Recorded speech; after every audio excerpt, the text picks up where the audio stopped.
India's finest Medicover Hospital now opened exclusive hospital for women and children opposite Hightex Charminar. Medicover Women and Child Hospital. జవాబు చెప్పాల్సిన అవసరం నా జిల్లా ప్రజలకు వీళ్ళకు ఉందనే మాట మనం చెప్తాను.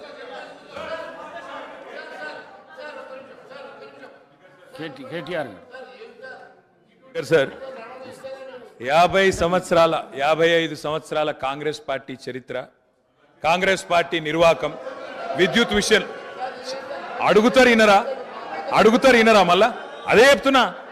అధ్యక్ష నేను చెప్తాను, వైట్ పేపర్లో ఇలా చాలా గొప్పగా ఈ ప్రభుత్వమే స్పష్టంగా చెప్పింది అధ్యక్ష. ఏం చెప్పింది అధ్యక్ష? మాకు ప్రజలు 11 సార్లు అవకాశం ఇస్తే, 50 ఏళ్ళ అవకాశం ఇస్తే మేము ఇయ్యగలిగింది 2014 నాటికి 6 గంటల కరెంటు మాత్రమే. అంతటి అసమర్థత మాది, అంతటి చేతగానితనం మాది అని వాళ్ళే ఒప్పుకున్నారు అధ్యక్ష. చెప్పనండి అధ్యక్ష, నేనేం అన్పార్లమెంటరీ మాట్లాడతలేను, శ్వేతపత్రంలోదే మాట్లాడుతున్నా అధ్యక్ష. కాంగ్రెస్ అధ్యక్ష ఇప్పుడు మీది కాంగ్రెస్ పార్టీ కాదు సార్ అధ్యక్ష, మీరు మాకు అవకాశం ఇవ్వాలి సార్. తప్పు సార్ సార్, ఆయన మాట్లాడినప్పుడు నాకు అవకాశం ఇవ్వాలి మీరు దయచేసి అధ్యక్ష. విజయవాడలో రాయలసీమ థర్మల్ పవర్ కేంద్రం ఎక్కడ పెట్టిన అధ్యక్ష? కడపలో బొగ్గుందా అధ్యక్ష? కడపలో నీళ్లున్నాయా అధ్యక్ష? విజయవాడలో బొగ్గుందా? ఇలా బాగా మాట్లాడుతున్నారు. ఆ రోజు తెలంగాణలో విద్యుత్ కేంద్రాలు కట్టకుండా తెలంగాణ ఏర్పడే నాటికి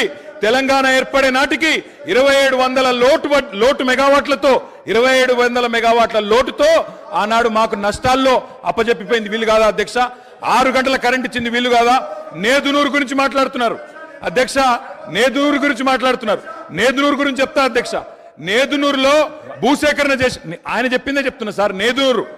నేదునూరులో గ్యాస్ ఆధారిత విద్యుత్ కేంద్రం పెడతామన్నారు. శంకర్పల్లిలో జయపాల్ రెడ్డి గారు, మేము ఒక నేదునూరులోనే ధర్నా చేయలేదు సార్. మీ జిల్లా శంకర్పల్లిలో కూడా మేమే ధర్నా చేసినాం, నేదునూరులో కూడా మేమే ధర్నా చేసినాం. 2 దగ్గరలో రైతుల భూములు తీసుకున్నారు.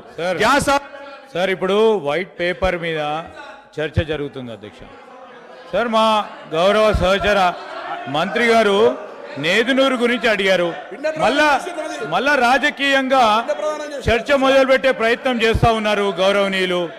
మేము అడుగుతా ఉన్నాము, ఎవరైతే సిపిఐ సభ్యులు వారి చర్చ ఇంకా జరిగేది ఉందో చెప్పండి. తర్వాత వారి పూర్తి స్థాయిలో క్లారిఫికేషన్లో అడగమనండి సార్. తప్పకుండా పూర్తి స్థాయిలో వారు జవాబు చెప్తారు పవర్ మంత్రి గారు. దయచేసి మరి ఆ చర్చను కొనసాగించే విధంగా సిపిఐ గౌరవ శాసనసభ్యులకు అవకాశం అనుకుంటారు. సార్ అది జైపూర్ ఫౌండేషన్ వేసినాడు. నా పిండ ప్రదానం చేశారు ఒక సభ్యుని ఆవేదన చెప్పుకుంటాడు. కడప కర్నూలు గురించి మాట్లాడతారు అధ్యక్ష. నా జిల్లాలో ఎందుకు చేయలే? పిండ ప్రదానం చేశారు కదా అని అడుగుతాను అధ్యక్ష. ఇవాళ ఎందుకు మీరు ఆ ప్రాజెక్టు చేపట్టలేని అడుగుతా, దానికి ఎందుకు సార్? మంత్రి గారు అడిగిన ప్రశ్నకు జవాబే ఇవ్వండి మీరు దయచేసి. ఇలా బాధ ఎక్కడ అనిపిస్తుంది సార్ అంటే, సరే మంత్రులకు ఆవేశం రావచ్చు, పాపం వారికి ఏదో గతంలో ఏదో అవమానం జరిగిందని బాధపడుతుండొచ్చు. కానీ మరి స్వయంగా ఈ ముఖ్యమంత్రి గారే మా నాయకుడు కేసీఆర్ గారి పిండం పెడతా అని చెప్పి మాట్లాడిన నాయకుడు సార్. దాని గురించి నేను పోను, కానీ దాని లోపలికి నేను పోను. కానీ అధ్యక్ష వారికి తెలవాల, వారికి తెలవాల.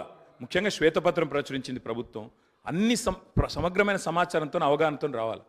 నేదునూరులో ఇక్కడ మానకొండూరు నియోజకవర్గం నేదునూరులో, అదేవిధంగా శంకర్పల్లి వాళ్ళ చేవెళ్ళ నియోజకవర్గం శంకర్పల్లిలో ఆనాడు యూపీఏ ప్రభుత్వం ఉన్నప్పుడు గ్యాస్ ఆధారిత విద్యుత్ కేంద్రాలు నెలకొల్పుతామని చెప్పి భూసేకరణ చేసిండ్రు, రైతుల దగ్గర తీసుకున్నారు. మేము టీఆర్ఎస్ పార్టీగా ఆనాడు ఒక దగ్గర ధర్నా చేయలే, ఒక వ్యక్తికి వ్యతిరేకంగా ధర్నా చేయలే. కేంద్ర ప్రభుత్వమే తీసుకున్న నిర్ణయాన్ని గ్యాస్ ఆధారిత విద్యుత్ కేంద్రాలు ఎందుకు పెడతలేరు?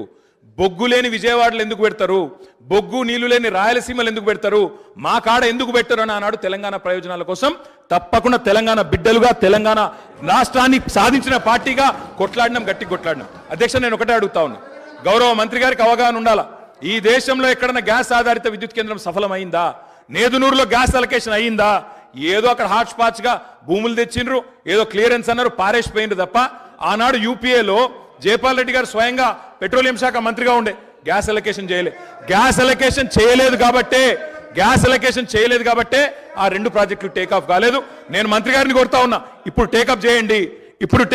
ప్రభుత్వం మీది.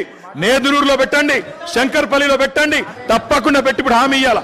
ప్రభుత్వం కమిట్మెంట్ ఇవ్వాలా. గౌరవ డిప్యూటీ సీఎం గారు హామీ ఇస్తారని చెప్పి కూడా నేను నమ్ముతా ఉన్నా. ఇంకొక మాట కూడా అధ్యక్ష, ఇవాళ ముఖ్యమంత్రి గారు చాలా మాటలు మాట్లాడినారు. ఒక మాట మాత్రం నేను చెప్తా అధ్యక్ష. ఇవాళ నోటికొచ్చినట్టు అక్బరుద్దీన్ ఓవైసీ గారు మాట్లాడుతుంటే వారిని అవమానిస్తారు. ఇక్కడ మేం మాట్లాడితే మమ్మల్ని అవమానిస్తారు. సార్ కూనమనేని సాంబశివ గారు సార్ ఒక నిమిషం సార్. సార్ మా భారతీయ జనతా పార్టీ పేరు తీసు